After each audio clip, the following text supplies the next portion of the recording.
Hello everyone, today I will show you how to add border to a checkbox or visible a checkbox border using Nitro Pro PDF Editor. And see this checkbox has border and this one not checkbox and border. And now I will show this checkbox border. Select form option this menu and here you will find a select field option. And you can select two of these atoms or you can select one by one. Now select right button and select properties dialog box. Properties dialog box, go appearance option and here you will find this border option. Click on the down arrow and simply select here any color and your border will be visible.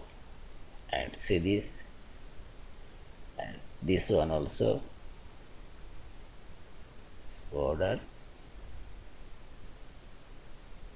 and see this. Now see this checkbox border now visible.